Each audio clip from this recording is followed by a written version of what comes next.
The hangar stank of melted steel and desperation. Jalen Cross crouched behind a half-crushed fuel canister, eyes fixed on the standoff 10 meters ahead, where 3 mercenaries in recycled armor screamed into the smoke for someone to surrender. For once, it wasn't him. He took a breath, adjusted the cracked visor on his helmet, and peeked over the rim. There she was, running, barely, her silhouette slicing through beams of fractured light like a blade. Cloak torn, boots soaked in coolant, and a plasma pistol in each hand, the woman looked every bit like a nightmare dressed for war. Except for one odd detail. She moved like she owned the stars. And then, quite unceremoniously, she slammed straight into him. They both went down in a heap of limbs and swearing. Hers was elegant and imperious. His involved more grunting. "Get off me." She snapped, voice laced with authority that didn't match her current horizontal predicament. "Technically, you're the one on me," Jalen replied, blinking up at her. "And not that I'm complaining, but shouldn't we introduce ourselves before you crush my ribs?" The woman's eyes narrowed. Long, pointed ears peeked out from beneath her hood. Jalen's breath caught, though whether it was from recognition or the knee currently in his stomach was debatable. "They'll find us in 20 seconds, she hissed, grabbing his collar. "Either help me or crawl back under whatever rock you oozed out from." "Charming," he muttered, yanking her to her feet as plasma bolts chewed through the wall behind them. "Let's go with option A, though I reserve the right to regret it." They ran. The hangar exploded behind them, showering molten shards and bad decisions. Jalen took the lead, mostly because she shoved him that way. He ducked through a maintenance duct, slid across a greasy metal floor, and narrowly avoided losing his head to a low-hanging pipe labeled "Do Not Touch." She followed with silent efficiency, landing beside him without a sound. Too silent. Too graceful. It was unnerving, also kind of hot. "So, Princess," Jalen said as they crawled through a narrow shaft that smelled like dying batteries and alien rodent droppings, "you always crash into strangers and yell at them." "Only when I'm being hunted by paid killers," she shot back. "And I'm not a princess." "Right, and I'm not incredibly handsome with a heart of gold and a well-documented fear of commitment." She sighed. "You talk too much." He grinned. "I get that a lot." Outside the duct, the corridor opened into an old cargo lift covered in graffiti that ranged from crude anatomy to political commentary about the nutritional content of vending machine food. Jalen jabbed the control panel. Nothing. He jabbed it harder, still nothing. The woman stepped forward, pressed one button, and the lift hummed to life. "I loosened it for you," he said. "You're lucky I need you alive." "Oh, I always assume I'm lucky. Makes it easier to explain why I'm not dead yet." They descended into darkness. The lift shuddered, groaned, and dropped faster than gravity allowed, courtesy of some long-forgotten override protocol Jalen swore didn't exist until now. At the bottom, the doors opened into a docking bay filled with long-abandoned shuttles, and one very ugly transport that looked like someone had tried to fix a fire with another fire. "That one's mine," Jalen said proudly, pointing at the monstrosity. "It looks like it violates multiple planetary safety codes. Only the unimportant ones." They sprinted across the bay, ducking behind crates as footsteps echoed from above. Jalen opened the hatch with a keycard held together by tape and prayer. The inside of the ship was worse than the outside. Sparking panels, broken seats, and what might have been a dead raccoon analog in the corner. The woman hesitated. "This flies." "Define flies." She stared. "Yes, it flies," he said, "mostly once in a tailwind." They strapped in. The engine sputtered, choked, and then roared to life like a dragon with asthma. Outside, the mercenaries opened fire, and a bolt punched through the hull, narrowly missing the woman's head. "I'm starting to question your idea of escape," she said. "I'm starting to question your choice in conversation partners." With a laugh that surprised both of them, Jalen yanked the controls, and the ship lurched skyward. Alarms wailed. G-forces pressed them into their seats. Explosions lit the sky behind them as the hangar collapsed. In the rearview screen, a tiny missile locked on. "Do something," she shouted. I'm panicking creatively." Jalen flipped a lever, rerouted power through an untested subroutine, and ejected the ship's septic system into the path of the missile. The heat signature confused the tracker, which exploded gloriously in a cloud of waste and victory. "See," he said, "never doubt the power of plumbing." They broke Atmo with seconds to spare. Silence returned, broken only by the creaking of the ship and the distant hum of stars. After several long minutes, the woman relaxed, just slightly. "You saved my life," she said. "Why?" "Felt like a Tuesday thing to do." "I don't understand that." He shrugged. "I don't either most days." She studied him. "You still haven't asked who I am." "Doesn't matter. You're someone who didn't want to die today. That's enough for me." He turned back to the controls. She stared at him for a long time, as if trying to solve an equation with missing variables. Eventually, she spoke. "My name is Lyra, from Evilise." "Evilise?" He blinked. "As in the Evilise. The people with the glittery robes and scary diplomats." She nodded. "So, you are a princess." She sighed again. "Fine, yes, I was, until an hour ago. And now, I'm a fugitive." "Great," he said. "I've always wanted to be arrested by royalty." "No one's arresting anyone," she muttered. "You're not important enough." He smirked. "You say the sweetest things." They drifted in orbit above a jungle moon, fuel reserves dwindling. With no other choice, Jalen guided the ship into descent, joking about crash landings and their potential bonding value. When they hit the ground, it was mercifully softer than expected. Still upside down in their seats, Jalen muttered, "On the bright side, we're alive." "And you're still talking. See, you do like me." She closed her eyes. "I'm going to sleep. If I wake up and you're still speaking, I will kill you." He leaned back, folding his arms behind his head. "Fair." Outside, the alien night sang with unfamiliar creatures. Inside, beneath flickering lights, two strangers sat in silence broken only by exhaustion. For one of them, sleep came reluctantly, for the other not at all, because Jalen Cross knew this wasn't a rescue. Not really. It was the beginning of a mess. And for once, it wasn't entirely his fault. The food replicator was hissing again. Jalen Cross stood in front of it, arms crossed, watching it sputter out a gray brick that looked suspiciously like regret. He poked it with the tip of a stolen diplomatic spoon. "Chef's special again," he muttered. Compressed disappointment with a garnish of industrial sadness. The maintenance bay around him buzzed with low-grade chaos. Curva's IX wasn't a planet or even a proper station. It was a city-sized conference module lashed to a broken asteroid and duct-taped into orbit. Diplomats came here to smile, lie, and pretend nobody was spying on anyone else. Jalen had infiltrated it in the dumbest way imaginable, wearing a janitor's uniform and fixing things he had no business fixing. So far, it was going great. He'd already caused 2 minor power outages, lost a robot in the waste ducts, and was pretty sure someone was tracking his very illegal access badge. And now, standing in the break room holding a spoon full of mystery sludge, he heard the worst thing possible. Jalen Cross. He froze, that voice, smooth as glass, sharp as a vibroblade, laced with royalty and the subtle promise of imprisonment. He turned. Queen Lyra of Evilise stood in the doorway, flanked by 2 armored guards who looked like they hadn't smiled since the invention of war. She wore a long silver coat, imperial sigils on her collar, and an expression that said she'd personally fire him out an airlock if it wouldn't cause a diplomatic incident. Jalen held up the spoon. "Hungry." The guards reached for their weapons. Lyra lifted a hand. "Out." They obeyed. She stepped into the room, the door hissing shut behind her. Jalen slowly set the spoon down. "So, hi. You vanished." "Technically, I relocated without notice. After saving my life. After everything that happened on Cygna 9. He winced. "Yeah, about that. And now I find you here, stealing uniforms, breaking things, eating, whatever that is." "I was hoping you'd focus on the uniform. I look good in orange, right?"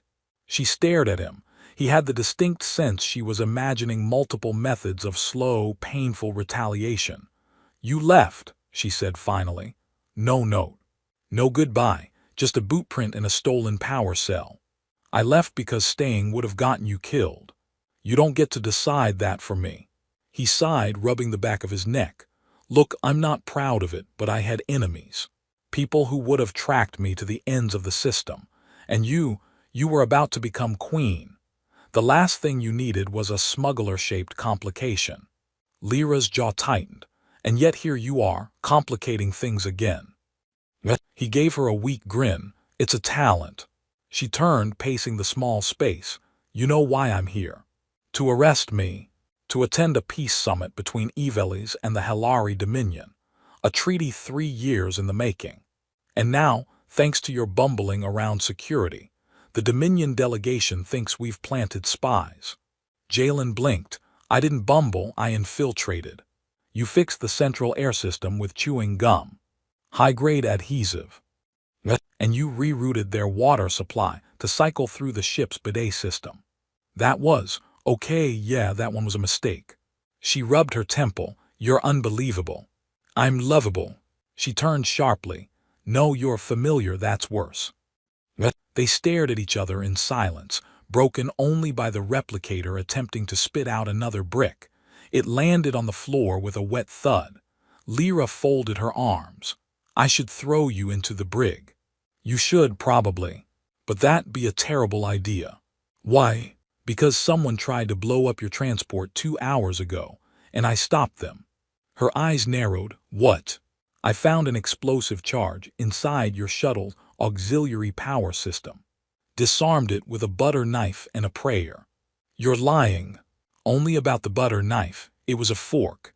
She blinked. The corners of her mouth twitched, barely. "How did you even get on my shuttle?" He shrugged. "I'm very sneaky." "You're very annoying." "I can be both." She stared at him a moment longer. Then, with a sigh, she pulled a chair away from the wall and sat down, elegantly, as if thrones were made for broom closets. "I don't trust you." "That's smart." "Honestly, I wouldn't trust me either." "But I owe you." "That's less smart." She ignored him. "If what you say is true, someone is trying to sabotage this summit. And the only person who's proven remotely useful is an ex-smuggler who bathes in coolant and thinks sarcasm is a survival tactic." He placed a hand on his chest. "I'm touched."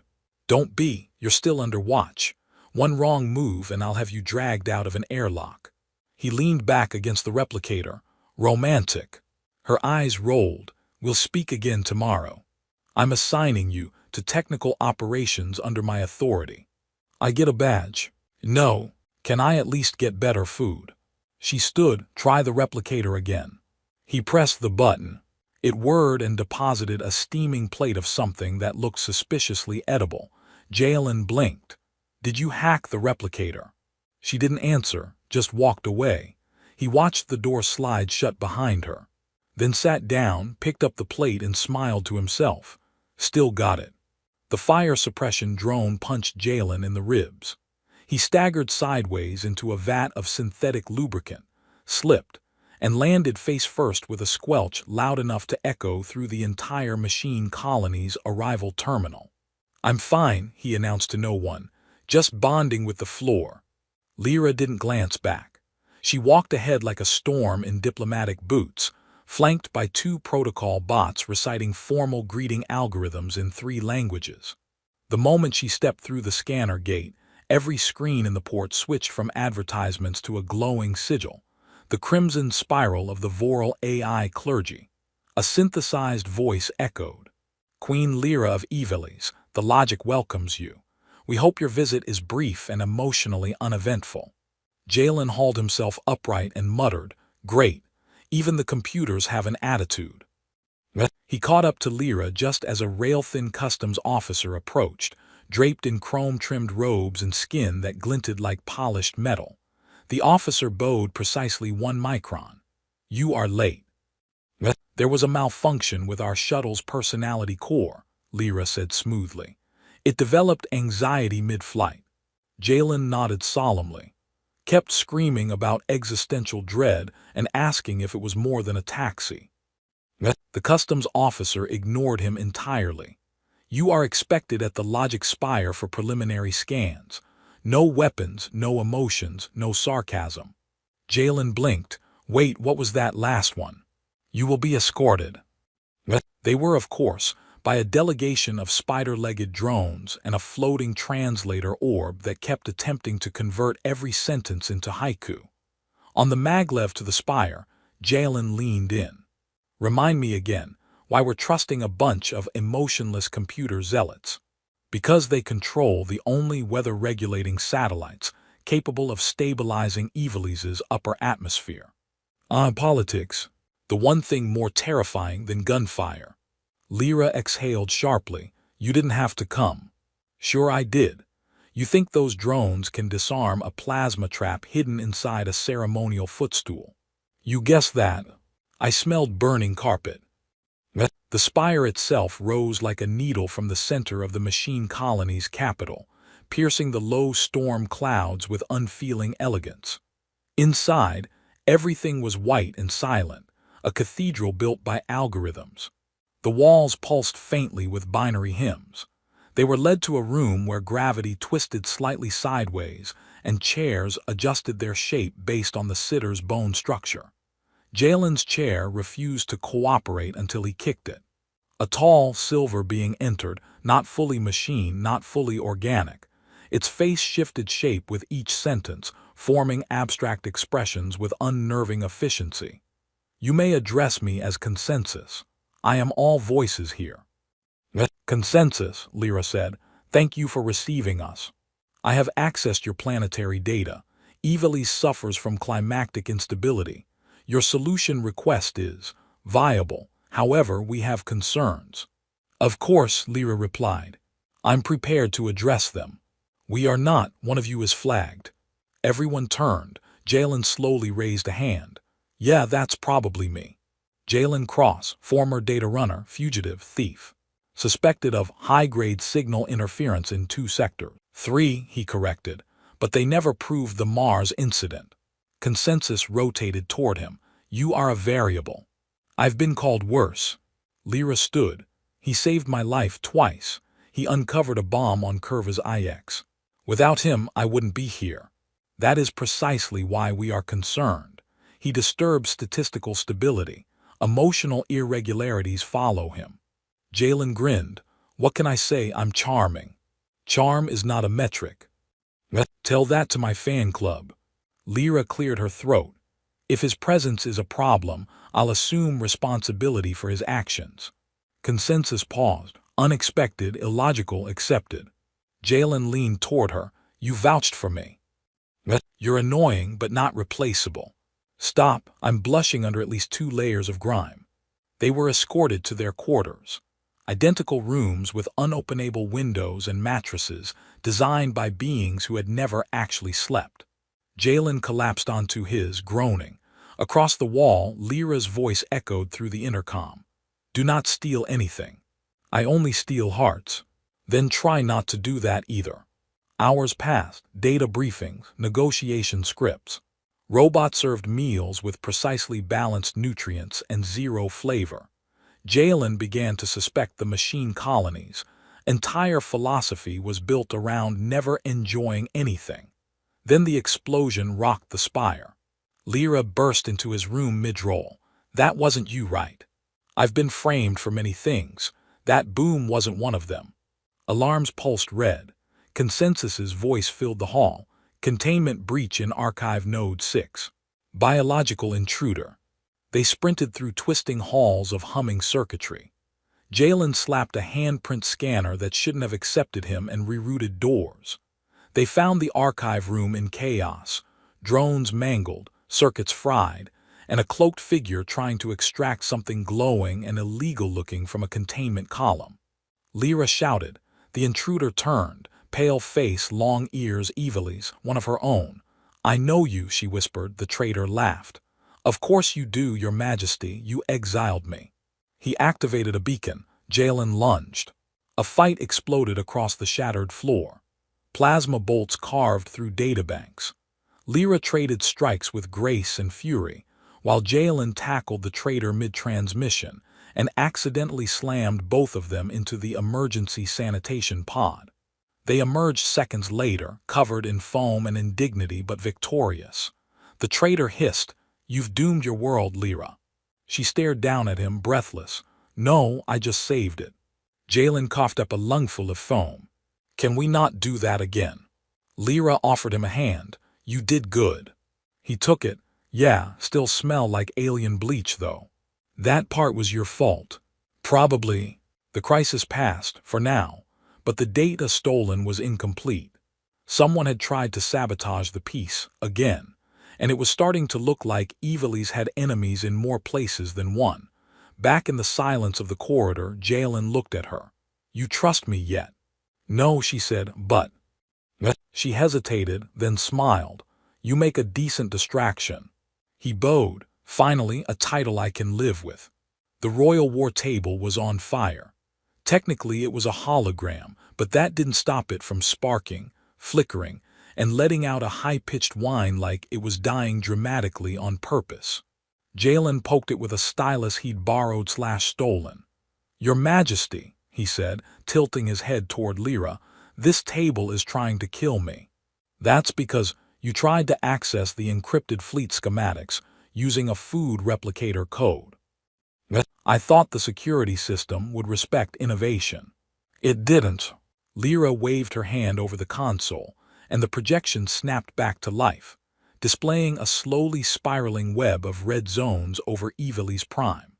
Her advisors flanked her in perfect silence, each wearing expressions ranging from simmering annoyance to outright betrayal. One of them stepped forward. Chancellor Marin. 75% bone structure, 25% spite. "This man," Marin said, jabbing a sharp finger at Jalen, "is a liability. He's a rogue element with no diplomatic training, no allegiance to our crown, and a documented history of borrowing other people's ships." "Only the ones I returned," Jalen said. "Mostly." Lyra didn't look up. "He's the reason I'm still alive." Marin's voice dropped. "And that's precisely what worries us." The room went still. Jalen had heard quieter threats, usually just before someone pulled a blaster or an emergency eject. Lyra turned away from the table. "Leave us." The advisors obeyed, even Marin, though he did so like it physically hurt to listen to her. As the doors closed, Jalen leaned on the table watching the planet spin. "Things are worse than you said," he murmured. "Yes." "These red zones, what are they?" "Civil unrest, targeted uprisings, resource blockades. Someone's coordinating them." "Internally." She nodded once. "The high houses want to return to isolation. They claim off-world diplomacy is corrupting Evilise culture. And by culture they mean power." "Of course." Jalen sighed. "You think they're behind the sabotage on Curvas, the traitor in the machine colonies." "I think they're behind more than I know." A long pause. He glanced at her. "You ever get tired?" She didn't answer immediately. "Sometimes," she said. "But mostly I get angry." "I can work with that." They spent the next hour combing through transmission logs, encrypted messages, and one oddly poetic death threat addressed to the usurper queen and her foreign consort. Jalen pointed at it. "Hey, I made the letterhead." Lyra didn't laugh, but the corner of her mouth twitched. Later that night, they stood on the balcony of the Royal Sky Chamber, looking out across the shimmering towers of Evilise Prime. Storms crackled in the distance. The planetary shield flickered once, then again. "That's not good," Jalen said. "No," she agreed. "We've been using too much energy rerouting defense systems." He turned toward her. "Why haven't you told the public what's really happening?" "Because panic collapses empires faster than rebellion." He nodded slowly. "And what about hope?" She tilted her head. "What about it?" "Give people something to believe in. Even if it's a lie, or if you're feeling bold, a story they want to be true." She looked at him like he'd just grown a second head. "Hope as propaganda." He grinned. "Hope as strategy." The next day, Jalen found himself in the throne room's east wing. teaching royal engineers how to jury-rig shield arrays using scavenged parts and, when desperate, spare components from tea dispensers. It's about improvisation, he explained, holding up a repurposed iron core wired to a flower vase. When in doubt, treat everything like it wants to explode. A junior tech whispered, "That's not how physics works." "It is when I do it." He became something of a legend over the next week. The guards started calling him Crash Lord. A kid from the outer ring named his hover pet after him. Someone started a betting pool on whether he'd blow up the North Tower by accident. And Lyra began smiling more. She laughed once, just once, when Jalen accidentally activated the royal anthem during a private strategy session. The symphony blared, trumpets heroic, while Jalen desperately tried to turn it off using a spoon. But beneath the laughter, pressure mounted. A key relay station vanished in orbit. A water shipment was poisoned. A house loyalist tried to assassinate Lyra during a garden tour. Only to be stopped by a stray gust from a maintenance drone Jalen had reprogrammed to deliver snacks. "You saved me again," she said afterward, breathless in the safety chamber. He shrugged. "I save people. It's my hobby," right after stealing things and talking too much. That night, she didn't return to her chambers. They sat by the fire in a quiet corner of the royal archives, surrounded by old texts and older secrets. She shared stories from her youth, riding the hover rails with her sister, sneaking into the observatories at night. He told her about living on abandoned freighters, outwitting bounty hunters, once hiding in a shipping crate labeled organic fertilizer. They talked until the stars faded and the planet turned toward morning. She fell asleep first. Jalen watched her for a long time, then stood quietly. He paced the room once, touched a star chart, looked toward the locked doors, and did not leave. The war began with silence.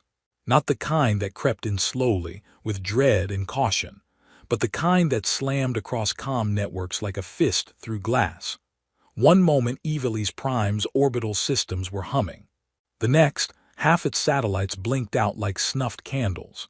Shields went dark. Stations stopped reporting in. And in the sky above the capital, 3 Void Dominion dreadnoughts materialized from hyperspace like cosmic ghosts arriving late to a funeral they'd planned. Jalen Cross stood in the command tower, holding a mug that said Galaxy's okayest pilot, and muttered, "So, is this the part where I panic? Or was that yesterday?" Lyra snapped orders to her generals without flinching. "Scramble interceptor units. Prioritize the eastern arc. Get the planetary shield on emergency battery rotation and reroute ground-based defense arrays through city infrastructure." One of her techs looked up. "That's not physically possible." She pointed at Jalen. "He'll make it possible." Jalen blinked. "Me? What makes you think I can?" "Okay, yeah, no, I absolutely can. It will probably explode, but I can." By nightfall, the capital had transformed. Streets glowed with redirected energy. Civilian towers became signal repeaters. Public fountains shot not water but ion-charged decoys. And somewhere in the old West Power grid, Jalen crossed 2 wires that made the City Hall clock play the royal anthem every time a cannon fired. "I regret nothing," he declared. The attack began in earnest. Dominion fighters screamed through the atmosphere. Their soldiers, half flesh, half code, descended in drop pods, chanting ancient machine liturgies that made every translation algorithm cry. Jalen fought alongside the Queen's Guard, armed with a reprogrammed drone cannon and what he referred to as sheer bloody optimism. In a moment of quiet between skirmishes, he patched up a wounded soldier with parts from a coffee maker and called it medical improvisation. "You're leaking caffeine," the man said, dazed. "You'll be awake for days, you're welcome." Lyra, meanwhile, became something else entirely. She stood on the front lines, armor scorched, giving orders with a calm that bordered on terrifying. When her advisors faltered, she carried them. When her people wavered, she rallied them. And when the Dominion demanded her surrender, she laughed and told them to spell her name right next time. But the tide turned when the Dominion activated their final gambit, a mind hack beacon capable of overriding local AI systems, turning infrastructure against the city it once served. Drones flipped. Transport rails reconfigured mid-ride.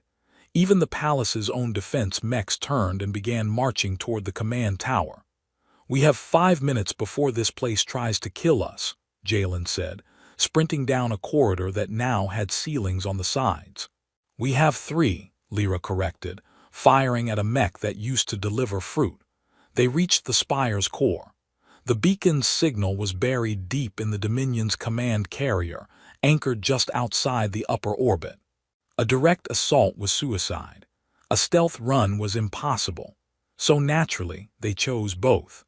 Jalen stole a courier ship barely larger than a trash bin, reprogrammed the shielding system to emit the Dominion's transponder code, and installed a launch button labeled "Probably Death."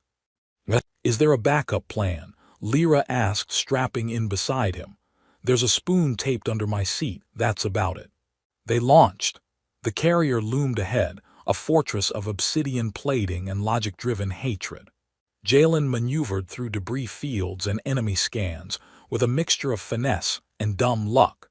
They docked under the belly of the beast, crawling through maintenance ducts laced with murder-happy nanites. Inside, they reached the beacon's core, a humming crystal pulsing with stored minds, each a stolen intelligence bent into submission. Jalen stared.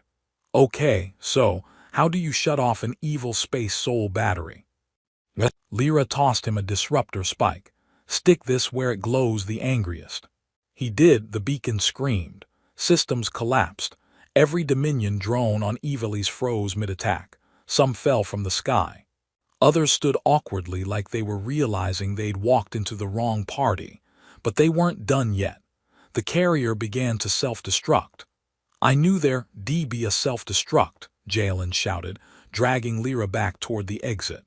As they ran, explosions echoed behind them. Lyra stopped only once, just long enough to grab a Dominion data crystal from the central console. "What's that?" Jalen yelled. "Insurance." "Against what exactly?" "Future disappointment." They dove into their tiny stolen ship, launched just before the carrier split open like a bad metaphor, and tumbled back into Ivali's atmosphere with half a wing and all the alarms screaming. They crash-landed in the royal gardens, narrowly missing a statue of Lyra's father. Jalen crawled out first. 10 out of 10 landing. "You crashed into a tree." "I meant the dismount." They stood, bruised and burnt and grinning. The war was over by dusk. The Dominion retreated, exposed and fractured. Their network broke apart without the beacon. Peace was declared. Ivali's mourned its dead, rebuilt its towers, and told a new story about a queen who stood defiant and the man who refused to leave her behind. At the coronation reaffirmation, Lyra stood on the grand dais. The crystal